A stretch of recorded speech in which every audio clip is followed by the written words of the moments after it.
warahmatullahi wabarakatuh. Suaranya Waalaikumsalam. kelihatan nggak? Waalaikumsalam. Suaranya. Ya, Suaranya kedengaran. kelihatan nggak? Oh, kelihatan. Ya, oke. Suara orang bagus. Kalau orangnya kedengaran.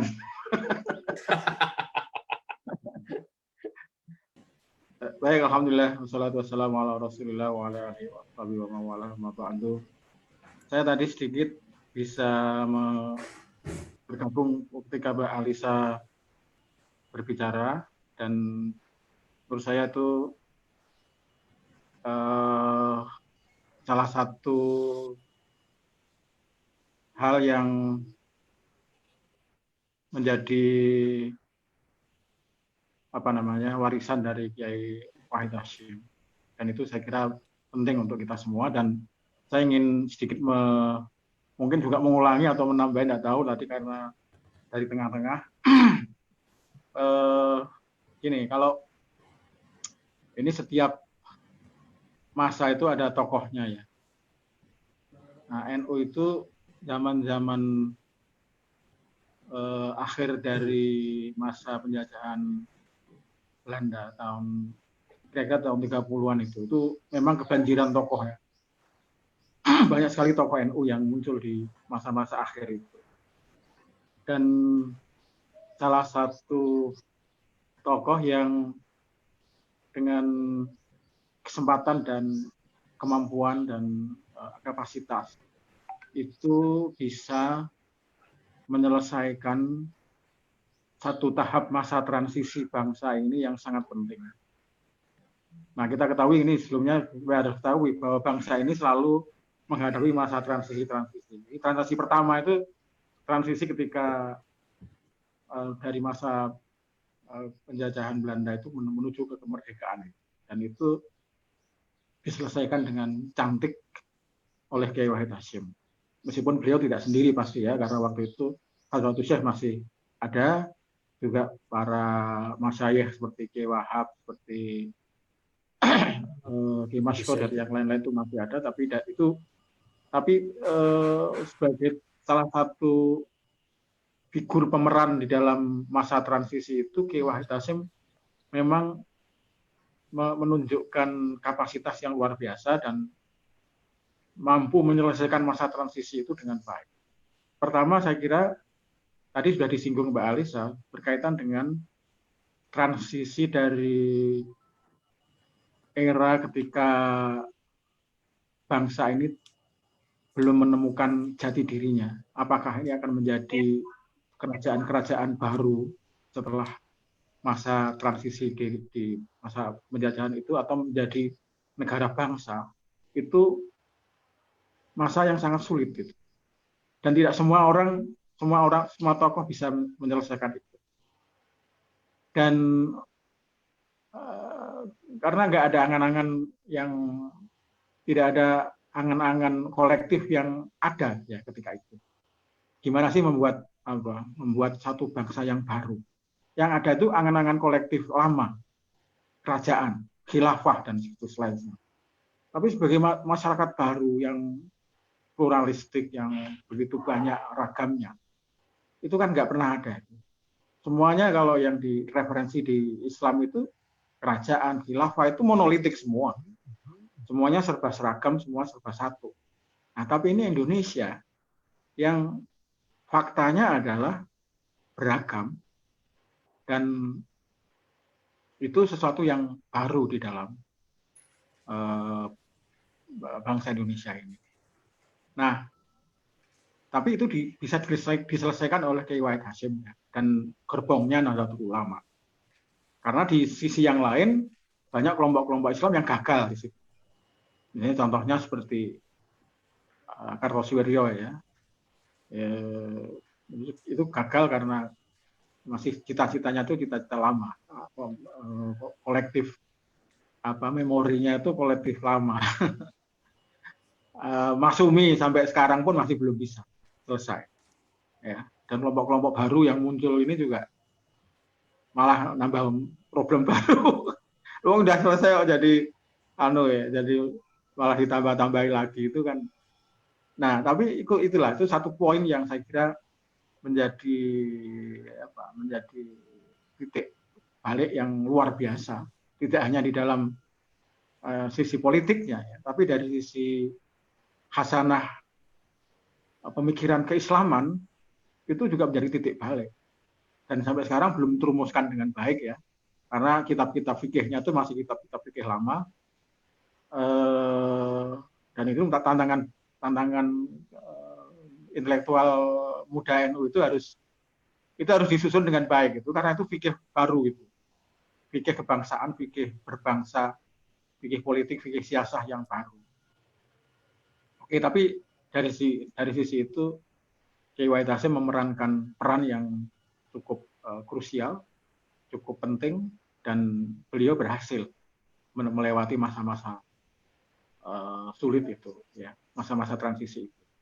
Nah, ini saya kira karena ini masih ada kaitannya dengan masa depan Indonesia, saya kira memang NU harus terutama generasi sekarang ini ya, itu harus merajut pemikiran-pemikiran itu menjadi diterjemahkan atau diimplementasikan dalam masa transisi baru di Indonesia.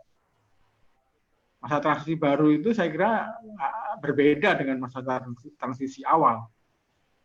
Ya, seperti yang sekarang ini kita hadapi ya sangat kelihatan bagaimana carut-marutnya misalnya kehidupan sosial yang itu belum sepenuhnya berhasil ditransformasi pada saat-saat itu ya.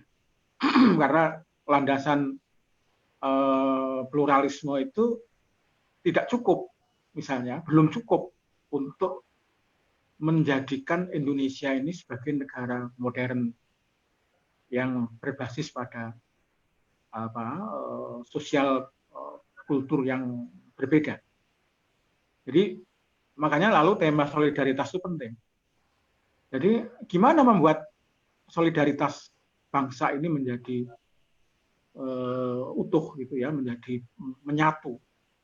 Itu tidak bisa semata-mata hanya ini soal pluralisme, enggak bisa.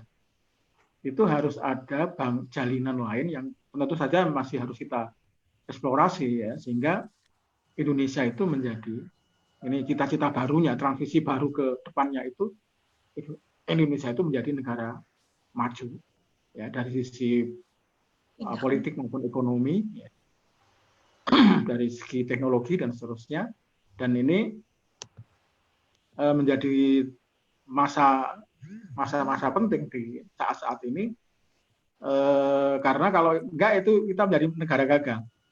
Misalnya seperti sekarang ini ya, korupsinya masih begitu tinggi, birokrasi negara yang tidak efektif, yang selalu menjadi hambatan dalam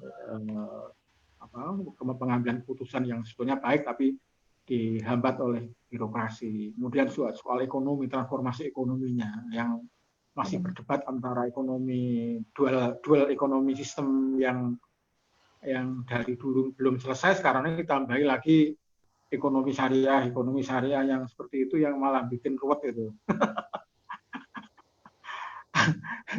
Nah, ini transisi ini yang harus diselesaikan. Saya kira menjadi menarik kalau misalnya tantangan Indonesia itu dirumuskan dengan baik ya, lalu kemudian juga dicari formulasinya, dan tentu saja di situ lalu ada kepemimpinan. Nah, kepemimpinan ini yang penting. Nah, Kiai Wahid Hasyim itu menjadi prototipe pemimpin yang tadi disebut Hamzah Sahal itu, yang humble tadi itu. Dia tidak terlalu tampil ke depan ya. Dia menjadi orang yang di tengah-tengah ya. Kalau di tengah-tengah itu kalau di Sung Tulodo apa namanya itu? Engarso Sung Tulodo, Eng Magyo Bangun Karso. Nah, ini yang diperankan oleh Mbak Kiai Wahid Hasyim itu yang di tengah. Bangun Karso, tapi kawal betul. Ya. Dan ini saya kira yang karena beliau tahu ini tantangannya seperti ini, lalu gagasannya seperti ini, lalu dikawal dengan baik tanpa harus menonjol dari sisi figurnya. Kalau saya kira kalau zaman sekarang mungkin ya, kalau kapasitas beliau jadi presiden itu cukup lah ya. sangat berlebih-lebih. Tapi beliau nggak merebut dengan ini ya. Ya beliau humble di tengah-tengah saja, tapi hasilnya kelihatan. Tadi disebut Mbak Elisa, transisi pendidikan ya. Transisi pendidikan itu sangat penting dan saya kira harus dilanjutkan. Pendidikan Islam maksud saya. Dari pesantren ke perguruan tinggi yang dulu namanya IAIN itu lalu sekarang jadi UIN itu yang masih setengah-setengah itu gimana caranya untuk melakukan transformasi totalnya seperti apa? Karena sebenarnya kan itu wahana bagi santri untuk menjadi modern, menjadi bangsa modern. Tetap dari pesantren, dasar-dasarnya dari pesantren, tapi tantangan hidup yang dihadapi itu adalah tantangan kemodernan yang mestinya bisa dirumuskan dengan baik. Begitu juga dalam hal politik. Dalam hal ekonomi menurut saya yang paling krusial. Ya. Paling krusial itu di ekonomi. Saya kira transformasi ekonomi Indonesia ini akan berhasil kalau masyarakat Nahdliyin yang mayoritas di daerah-daerah pinggiran, di petani, di kelautan dan seterusnya itu bisa ditransformasi menjadi masyarakat modern, ekonomi modern berbasis pada agriculture tadi itu. Dan tentu saja ada teknologi-teknologi lain yang menopang itu. Nggak perlu kita membuat pesawat ulang-alik ke bulan lah, nggak usah gitu. Tapi yang paling penting teknologi itu bisa memberi manfaat untuk masyarakat Indonesia secara keseluruhan ya dari basis agriculture yang selama ini diabaikan oleh dari rezim ke rezim itu diabaikan. Itu saja Pak Hamzah ya, mungkin itu yang jadi refleksi penting saya kira untuk haul Kiai Wahid Hasyim ini. Semoga ini menjadi inspirasi bagi generasi muda untuk hidup di dalam masa. Kita harus sadar bahwa kita itu hidup dalam masa transisi ke masa transisi berikutnya. Belum selesai. Itu saja. Assalamualaikum warahmatullahi wabarakatuh. Waalaikumsalam. Terima kasih Mas Imam Aziz. Ini memberikan satu gambaran penting yang menurut saya tentang pada tahun 30-an di Nahdlatul Ulama itu banyak sekali tokoh-tokoh bermunculan. Dan ini sebetulnya membantah bahwa Kiai Wahid Hasyim berperan di masa muda yang pada umur 35 udah menjadi Miai, menjadi Ketua Masumi, lalu menjadi PPUPKI, itu karena tidak ada tokoh lain. Nah, ini menurut saya keliru ya, pandangan keliru, karena seniornya di atasnya Kiai Wahid ini banyak sekali. Tetapi memang yang tadi itu Kiai Wahid Hasyim ini punya peran yang dirasa pas, mungkin dari mulai bentuk fisik, cara berpakaian, berdiplomasi dengan orang lain, mungkin hal yang sangat relevan lah Kiai Wahid Hasyim. Generasi milenial lah kalau hari ini, mungkin pada waktu itu Kiai Wahid Hasyim disebut. Kang Iip, ditahan dulu ya, kita kasih ke teman-teman yang lain biar sekalian nanti dicatat aja kalau ada hal-hal itu untuk di akhir. Ada banyak teman-teman online di Jogja, di Banyuwangi, ada lebih dari 100 ya. Ada Kang Ayung yang tadi pagi menulis juga di Alif ID. Lalu Mas Atung nge-tweet beberapa dokumen ketika Kiai Wahid Hasyim meninggal berbahasa Belanda. Lalu ada Hasan di Jogja mungkin juga mau bicara, silahkan. Kami semua akan unmute ketika Anda berbicara, silahkan.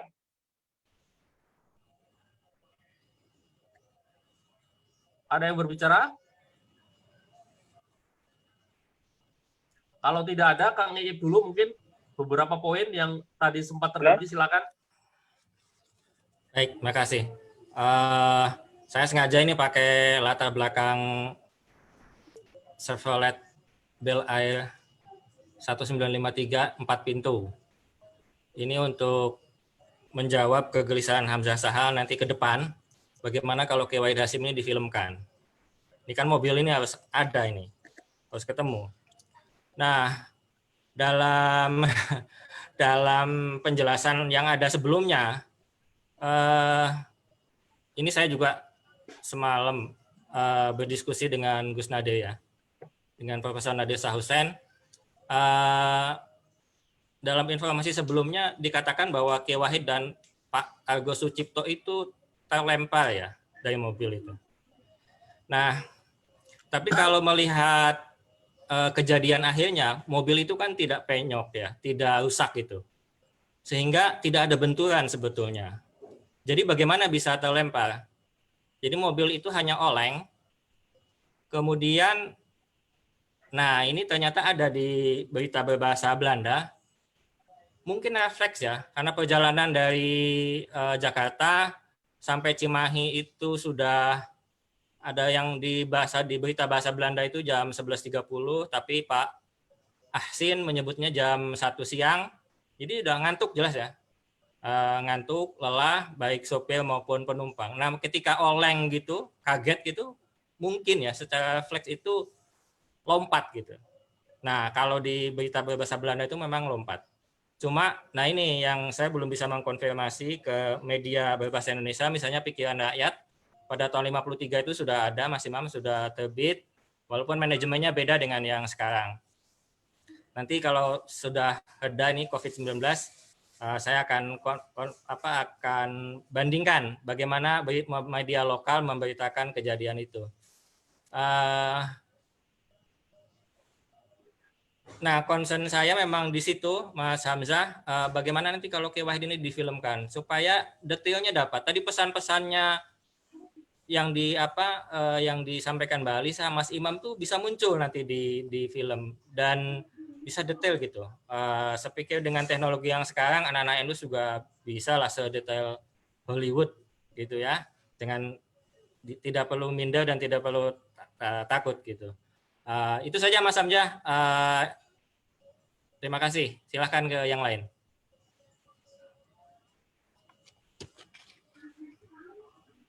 Terima kasih, Kang Iip. Langsung saja Mas Hasan dari Jogja, silakan berbicara.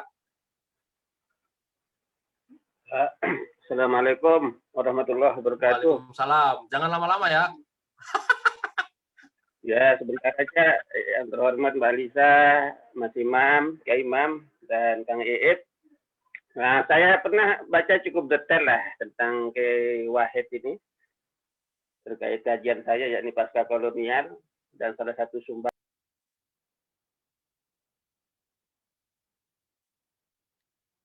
Halo? Halo Pak Hasan? Halo? Halo? Ya, halo. Halo, ya. Masih nyambung nggak? Ya, masih. Nah, salah satu sumbangan pemikiran beliau saya kira adalah di lapangan pengembangan pengetahuan ya. Kalau kita baca tulisan beliau tentang pengembangan perguruan tinggi itu yang sangat menarik. Misalnya paling tidak ada 2-3 tulisan yang ditulis oleh Mbah Wahid Hasyim itu terkait dengan pengembangan perguruan tinggi Islam. Dan saya sangat kaget membaca tulisan beliau karena beliau mendasarkan pengembangan pengetahuan itu tidak pada kesempitan golongan dan agama, walaupun namanya ada Islam. Pada tahun ketika beliau menjadi Menteri Agama, Mbah Wahid sudah mengingatkan bahwa dasar pengembangan pengetahuan itu adalah disiplin mencari ilmu lah kira-kira gitu. Kedua adalah kemanusiaan sebagai terjemahan dari kata basis takwa untuk pengembangan pengetahuan. Ini penting sekali, Hamzah. Ya. Dan banyak yang menyorot ini, gitu kan. Makanya saya membayangkan ketika membaca tulisan itu perguruan tinggi Islam yang dimaksud oleh Mbah Wahid pada saat itu adalah bentuk pengembangan pengetahuan dari tradisi pesantren yang mempelajari ilmu-ilmu dasar keislaman, kemudian seharusnya dilanjutkan atau memiliki kesinambungan dengan pengembangan perguruan tinggi. Nah, poin yang disampaikan ke Imam itu ini menurut beliau pada saat itu salah satu cara untuk memodernisir kan. Nah, tapi kita harus hati-hati. Konsep moderat atau modern yang dipahami oleh angkatan Kiai Wahid pada saat itu di seluruh dunia adalah mencari bentuk yang sesuai dengan pilihan dan pengalaman masing-masing, bukan sebagai contekan ya. Itu loh, itu poinnya. Sudah, saya enggak ngomong banyak lah, nanti kepanjangan. Ya, Terima kasih ya. ya betul. Ya, terima kasih Pak Hasan. Pak Hasan mengingatkan lagi bahwa seorang sosok Kiai Wahid Hasyim ini bersama Kiai Abdul Qahar Muzakir itu juga salah satu founding father perguruan tinggi Islam ya. Saya waktu Kiai Qahar diangkat menjadi pahlawan sempat menuliskan hubungan dua orang ini di NU, satunya orang pesantren yang kemudian menyeberang menjadi Muhammadiyah, Kiai Wahid, tetapi keduanya selalu bersama-sama. Bahkan diceritakan dalam Kiai Wahid Hasyim, bukunya Saifuddin Zuhri itu, kamar yang disediakan di Jogja kalau menginap itu disediakan oleh pengusaha Muhammadiyah yang tidak ada orang lain, nggak boleh masuk kecuali Kiai Wahid. Ini sangat luar biasa orang Muhammadiyah pada waktu itu, dan memang lintas batas ya. Tentang pendidikan saya kira banyak diulas dan kita mendengarkan membaca banyak hal bahwa Kiai Wahid ini bukan hanya orang concern terhadap dunia dirosah Islamiyah ya, pesantren, tetapi juga sastra. Saya pernah membaca tulisannya Mas Hairul Salim, Buya Hamka itu pernah memuji Kiai Wahid Hasyim sebagai seorang ulama yang pengetahuan sastranya itu sangat komplit. Jadi sangat komplit itu pengetahuan sastranya. Itu di statement itu bukan datang dari orang NU, tetapi dari sastrawan yang kita tahu sebagai penulis ya, penulis. Itu mungkin ada yang lain.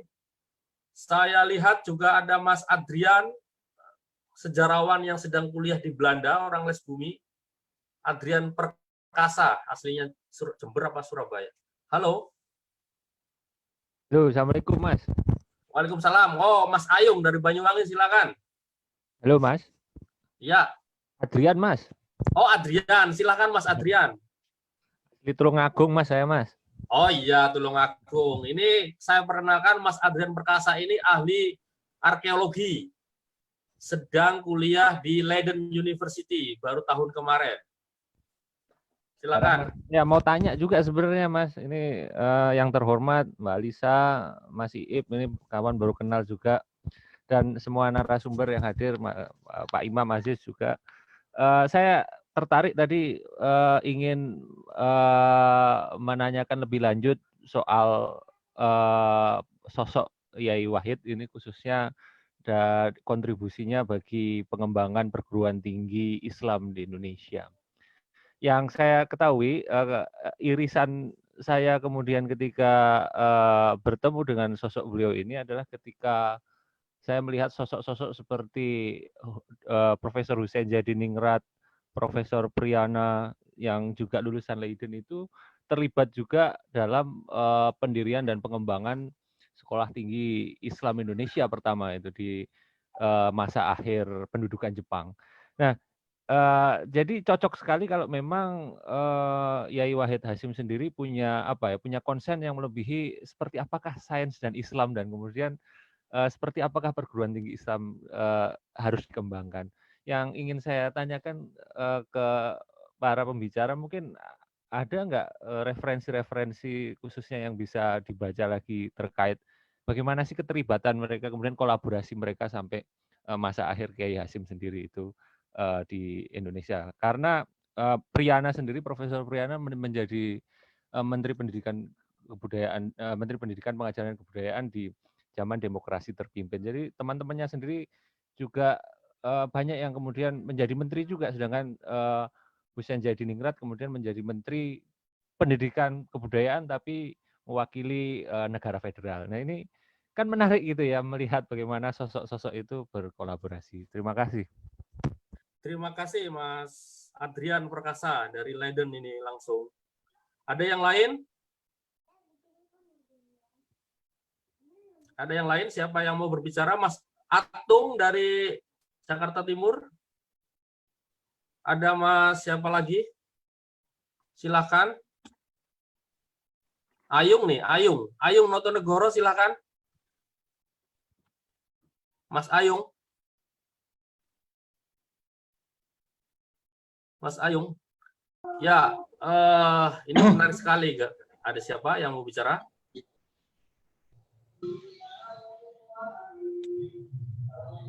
Menarik sekali apa yang di Mas Miftah Ngacung, silahkan.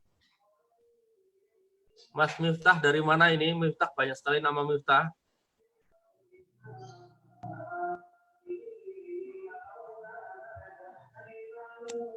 Mas Miftah, sang pejuang Islam.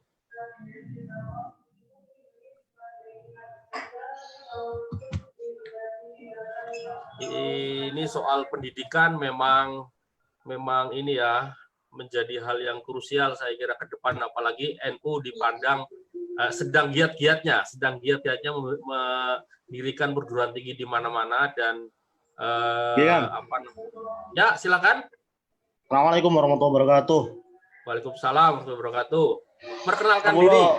Aula Muhammad Miftahul Rizki dari Sinosari Malang ingin menanyakan bahwa biografi yang jelas untuk Kiai Haji Abdul Wahid Hasyim. Saya belum punya referensi yang jelas tentang biografinya beliau dan saya ingin tahu tentang beliau gitu. Terima kasih. Saya mahasiswa Maliki Malang. Oh ya, terima kasih Mas Miftah. Mungkin bisa dibaca bukunya Abu Bakar Aceh yang tebal itu, yang pada tahun 2013 kayaknya di relaunching ya, waktu Kiai Wahid Hasyim, waktu peringatan 100 tahun Kiai Wahid di gedung Kementerian Agama. Saya hadir, ada Mbak Lisa juga, Mas Afik hadir pada waktu itu, 100 tahun, dan itu buku itu di relaunching ya. Kang Iip mungkin memberikan informasi yang lain tentang pertanyaan ini. Referensi. Mute. Itu unmute kamu, Iip. Oh ya, ya itu yang paling itu kadang mungkin menjebak ya. Tiba-tiba kita dapat bukunya Pak Abu Bakar Aceh setebal itu 1000 halaman. Jadi seolah-olah tentang Kiai Wahid sudah ada di situ semua gitu. Tapi mungkin yang bagi pemula itu yang paling asik sebetulnya mengapa saya memilih NU. Itu sudah cetak ulang belum Mas Hamzah? Belum. Nah ini wajib itu, alif lah. Ya. Ya, itu beberapa sudah diulas juga pertanyaan itu di NU Online ada saya baca. Mungkin Mas Imam bisa merespon tentang pendidikan dan Mbak Lisa, karena pada waktu itu selain memberikan perguruan tinggi mendirikan perguruan tinggi, Kiai Wahid juga menjadi pionir kurikulum baru ya. Kurikulum baru di pesantren tapi tidak diikuti oleh pesantren yang lain. Ini yang saya heran.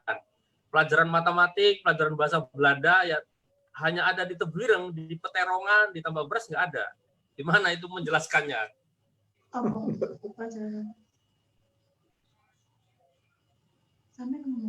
Silakan. Sedikit aja ya. Ya. Ya. Memang waktu itu masih kelihatan zaman pendirian IAIN itu ya, dan sebelumnya itu sudah ada namanya pendirian PHIN. Itu persiapan untuk IAIN tapi di fakultas di hukum ya, fakultas syariah. Itu PHIN.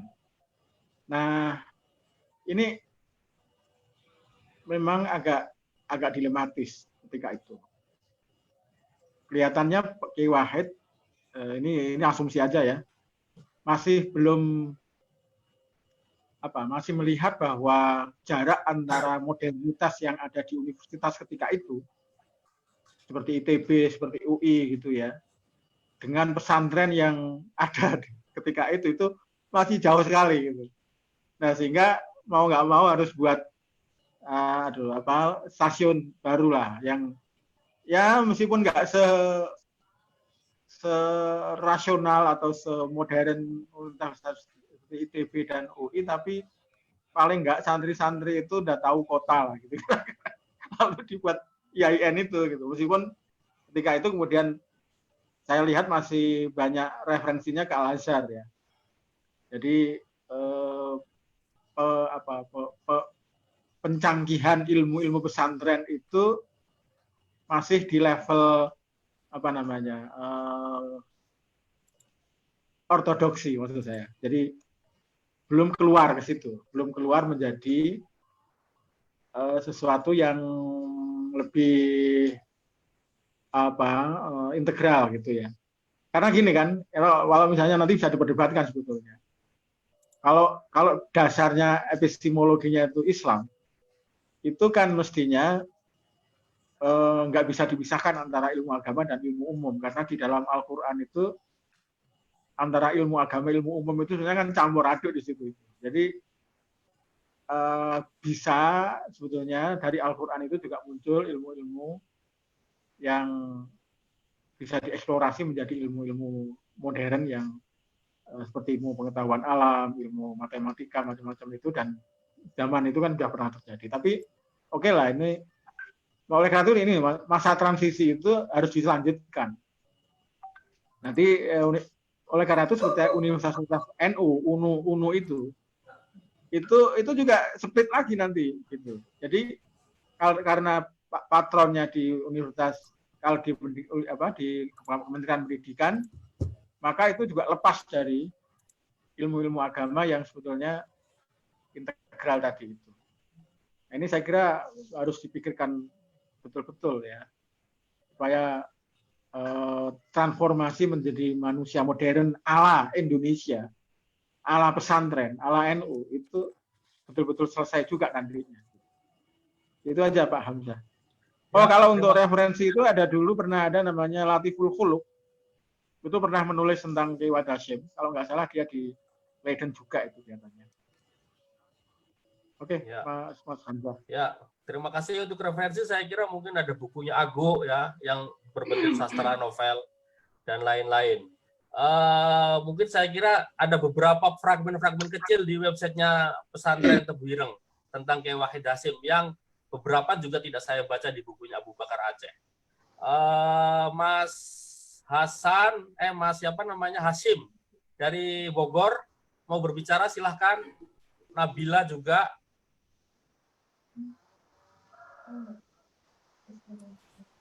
Silahkan. Halo. Halo. Kedengaran Pak Hasyim, silahkan. Terima kasih Pak Sahal, Mas Imam dan Mbak Alisa dan Mas Iib. Memang kalau dari sisi, saya bicara dari sisi pendidikan. Kalau kita melihat sekarang dengan perkembangan teknologi dan contoh tentang teman-teman pesantren mengakses pendidikan tinggi, ya kan, yang kemudian non IAIN ini kan menjadi pekerjaan baru sebenarnya yang mungkin dulu zaman-zaman tahun 80-an apakah tidak terpikirkan di kalangan NU gitu. Artinya katakanlah dari sisi mungkin lama ditindas semasa Orde Baru ya, sehingga nggak punya pikiran untuk mengakses pendidikan tinggi yang lebih tadi itu arahnya pada penguasaan sains dan teknologi.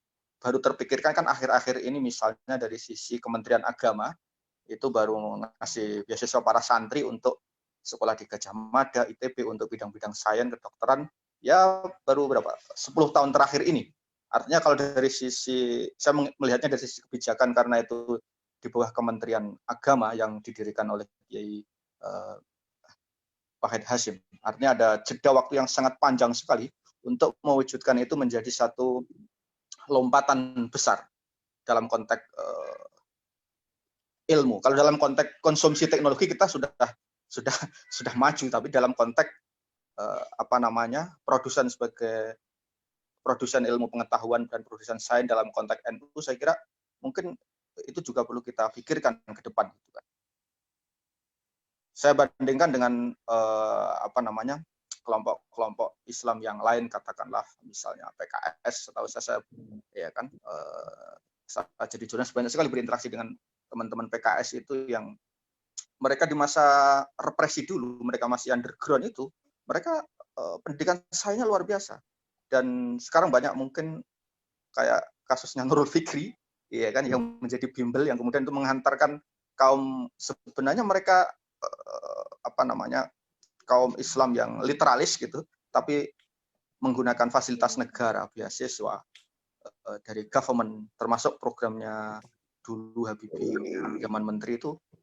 Dan sekarang elit-elit partai itu saya melihatnya banyak latar belakang sains yang itu juga memiliki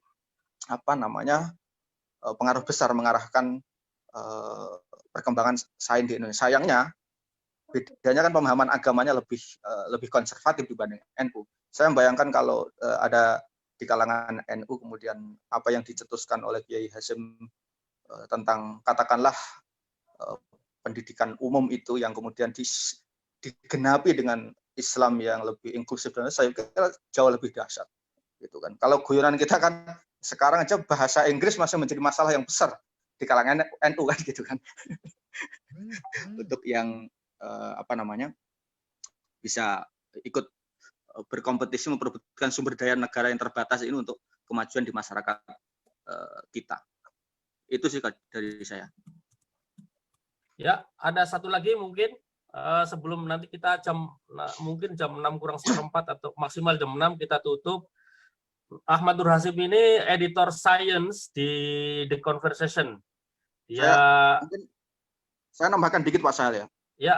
Kalau dari sisi saya tertarik untuk bahas pendidikan dalam konteks saya mencontohkan yang paling konkret dari sisi pengukuran pendidikan lah, yang itu menjadi ide dasar. Ujian nasional kemarin di tingkat aliyah dari 100 terbaik di Indonesia, madrasah itu hanya ada 3, itu pun negeri, Insan Cendekia, kemudian di luar Jawa, satu lagi di Pekalongan, itu semuanya. Selebihnya sekolah-sekolah negeri, kemudian sekolah non-muslim yang sekolah NU nggak ada satupun masuk list 100 terbaik itu dari sisi barometer ujian nasional. Itu artinya memang pendidikan sains tidak populer di kalangan pesantren dan madrasah kita meskipun ada pelajaran itu gitu. Dari sisi itu sih, sementara ke depan saya kira akan ada banyak sekali pekerjaan bidang yang membutuhkan penguasaan di bidang itu, apalagi kalau kita hubungkan dengan disrupsi digital, akan ada banyak pekerjaan yang hangus gitu, teller gitu ya, accounting, tapi ada juga pekerjaan-pekerjaan baru yang akan timbul, mulai data scientist, analis data, ya kan, programmer, yang itu juga sangat bermanfaat bagi masyarakat kita yang di pedesaan untuk ikut mendapatkan kue, bukan hanya jadi konsumen untuk produk-produk dari teknologi itu. Oke. Terima kasih. Ada satu lagi mungkin satu kesempatan buat audiens. Mbak Nabila tadi atau siapa tadi? Nabila ya? Silakan. Atau Mas Dimyati. Terima kasih. Assalamualaikum Pak Sahal. Waalaikumsalam. Ya. Dengar. Gini, terutama ke Kang Iip. Saya tidak pernah baca tulisan, lupa tapi. Kiai Wahid Hasyim itu menjadi salah satu ketua Syarikat Islam cabang Timur Tengah. Dan nggak tahu sampai di mana dengan Tan Malaka ketika dia menjadi penghubung internasional waktu itu. Jadi, saya pikir kalau ngomong soal pendidikan tadi yang sampaikan yang terakhir Pak Hasyim tadi ya, saya malah tertarik tadi yang disampaikan Mbak Alisa soal politisi, nilai-nilai yang berbasis politisi ini ya, atau apapun lah, siapapun lah, bukan hanya politisi ya. Dari nilai-nilai itu yang mulai menghilang, apalagi di dunia industri informasi yang kayak gini ini. Sayangnya perlu juga, bukan hanya saya nggak bisa ya, salah satu indikator mungkin dia bisa tadi yang disampaikan Pak Hasyim tadi, ujian nasional atau apa. Tapi pendidikan value, pendidikan nilai-nilai ini yang semakin tidak jelas. Sekalipun dia punya keahlian atau kemudian punya kemampuan dalam teknologi, tanpa nilai-nilai ya nonsen. Saya pikir literatur soal Kiai Wahid ini memang tidak banyak. Tidak banyak dan tidak banyak orang kenal Kiai Wahid. Karena ya tadi, karena orang hari ini pasti lebih kenal dengan Gus Dur daripada Kiai Wahid. Dan ya, itu satu keniscayaan. Tapi proses Kiai Wahid yang begitu muda sudah berkecimpung begitu besar membangun negara ini. Saya kebetulan beberapa cerita waktu saya diajak soal Mbah Zubir soal Tigo ya, bukan Mbah Zubir Sarah. Karena kebetulan bapak saya sering soal itu, waktu masih kecil banyak cerita soal itu. Bahkan alumni di Tebuireng pernah juga yang ketemu langsung dengan beliau waktu itu. Salah satunya ya itu salah satu seorang latih, dia tidak di Kiai tapi dia menjadi pebisnis ya, dan berbisnis handal. Salah satu putranya itu yang baru saja meninggal kemarin itu Pak Himawan, itu salah satu dekan ekonomi UGM, itu juga anak dari dari Pak Haji yang santri. Sebetulnya banyak orang-orang NU itu, tetapi memang di struktural belum begitu nampak, bahkan kadang-kadang tidak banyak yang nampak. Dan saya pikir hari ini pendidikan nilai-nilai itu yang lebih diutamakan, lebih menjadi patokan. Itu yang ngomong soal, tapi yang stressing saya lebih tadi, benar enggak apakah Pak Kiai Wahid Hasyim itu menjadi salah satu ketua cabang Timur Tengah Syarikat Islam waktu itu, yang berinteraksi langsung dengan Tan Malaka, dengan siapapun. Ya, saya pikir itu Pak Sahal. Terima kasih Pak Sahal. Assalamualaikum warahmatullahi wabarakatuh.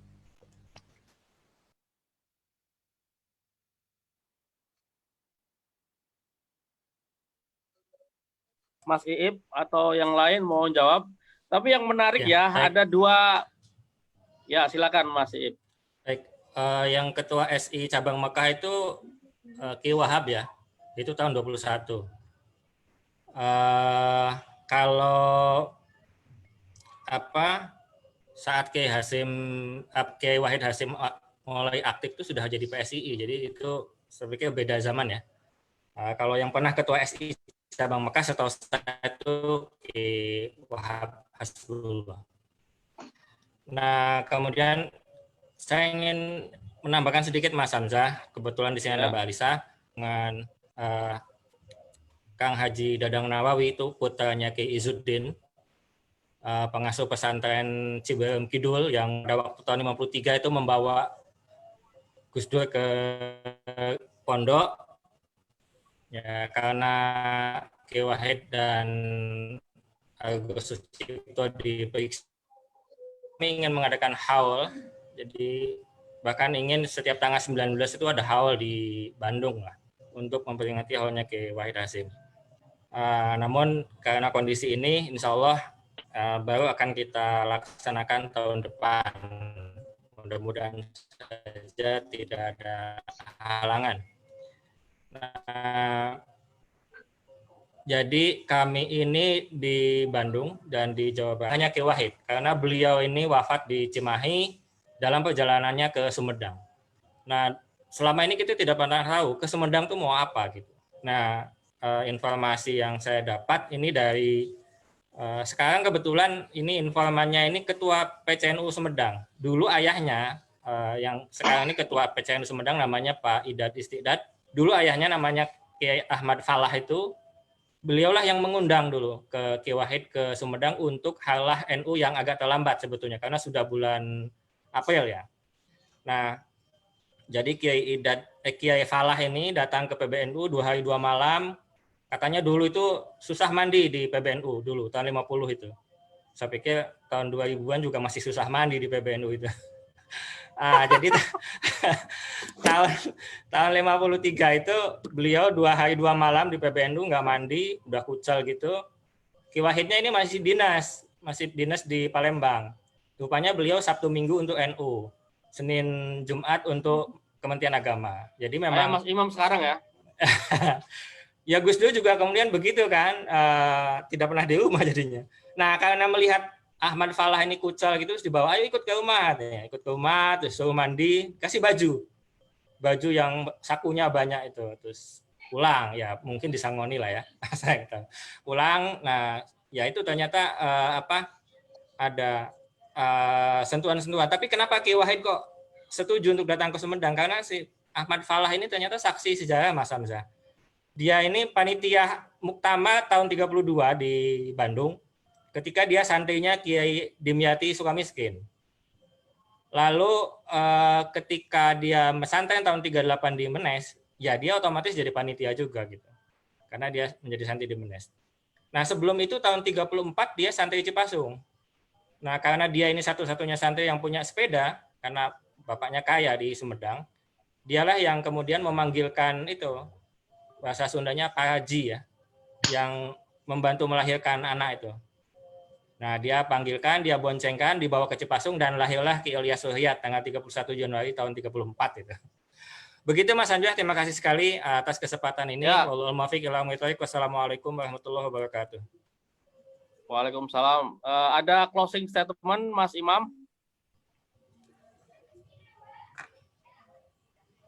Cukup lah. Ini udah azan di sini. Cukup ya. Oh ya. Mbak Lisa juga sudah cukup ya. Sebetulnya sudah banyak cukup. Sudah cukup ya. Sudah cukup ya. Terima kasih semua buat Mas Hafik, Mbak Lisa, Mas Iip, Mas Imam. Ini sebetulnya saya punya banyak cerita. Satu saja cerita mungkin dari Mahfud Junaidi ini. Mahfud Junaidi itu pernah bertanya kepada Gus Dur. Dur, undangnya Dur karena 9 tahun usianya lebih tua. Dur, bapakmu itu ganteng pinternya begitu, kalau pergi lama kok nggak poligami katanya. Ganteng begitu bapakmu itu, kalau pergi itu bisa 2 bulan meninggalkan Jombang ke Kedu, ke Jakarta, tapi nggak poligami, itu luar biasa.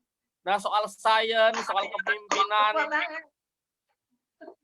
dan lain-lain, dan justru tidak pernah bisa menjawab itu. Dan itu mengherankan semua pada waktu itu. Kiai Wahid nggak berpoligami, tidak punya istri Jogja, tidak punya istri di mana, gitu di Jakarta, tidak punya double-double lah.